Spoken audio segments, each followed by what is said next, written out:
As summer vacation approached, 21 lives were abruptly cut short by a gunman. Those who lost their lives included 19 students and 2 educators. The shootout occurred at Robb Elementary School in Uvalde, a small, mostly Latino town in South Texas. According to Gun Violence Archive, so far in 2022, there has been at least 531 mass shootings in the US. Highland Park Parade shooting, Uvalde school shooting, Buffalo grocery store shooting, and Tulsa, Oklahoma hospital shooting. This is only a partial list. It seems like the US is becoming an increasingly dangerous nation. It's really hard, and it's not going to go away, and every single time it happens, and it will happen again, it brings it all back up. One of the biggest threats to the US today is the rise of homegrown terrorism, especially emerging from far-right extremism.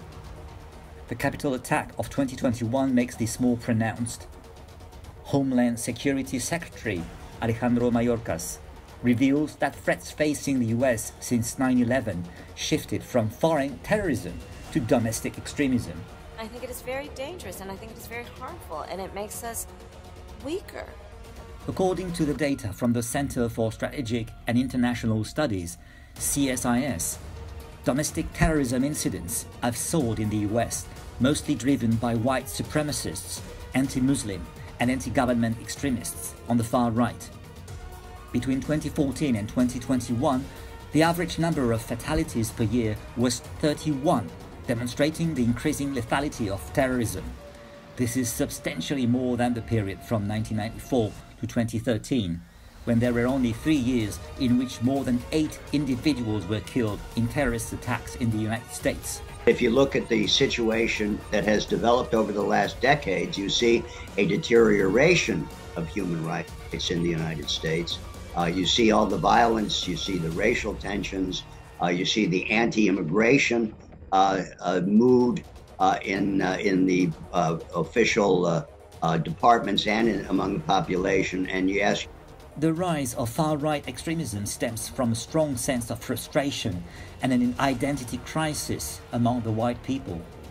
And as their financial situation worsens, they feel more marginalized in the society. One of the prevailing conspiracy theories among far-right conservatives is about a great replacement. It believes that the white race is being replaced by people of color. The suspect of the Buffalo shooting, an 18-year-old young man, was a loyal supporter of his theory.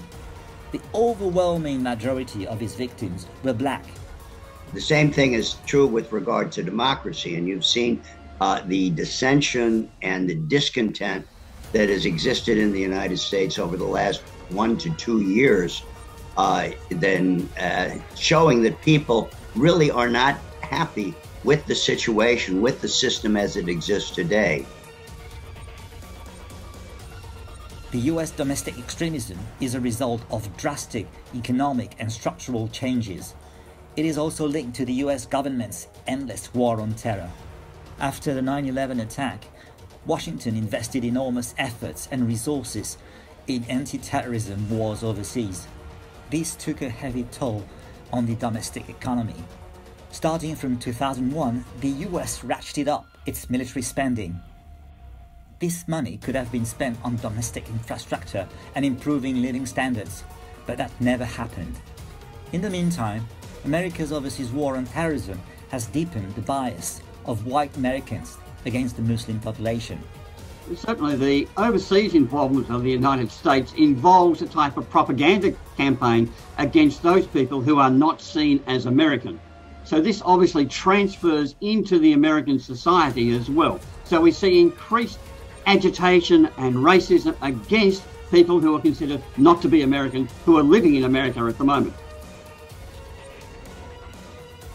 Who is quietly pushing the war and eventually cultivated the far-right forces?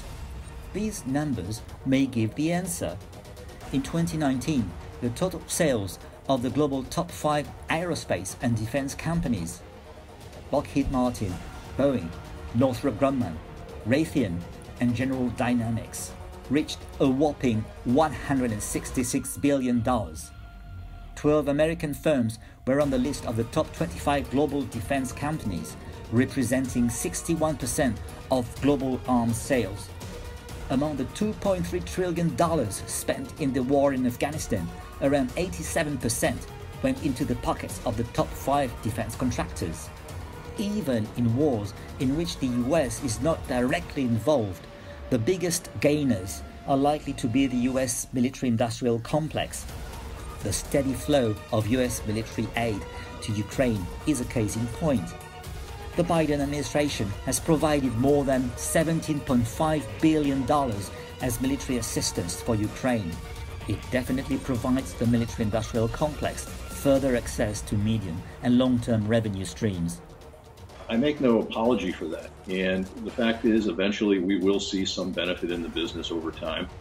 Everything that's being shipped into Ukraine today, of course, is coming out of stockpiles, either at DoD or from our NATO allies.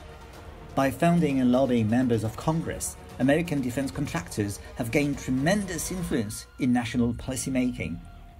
With the help of senators and representatives they have founded, they obtained more resources to manufacture weapons.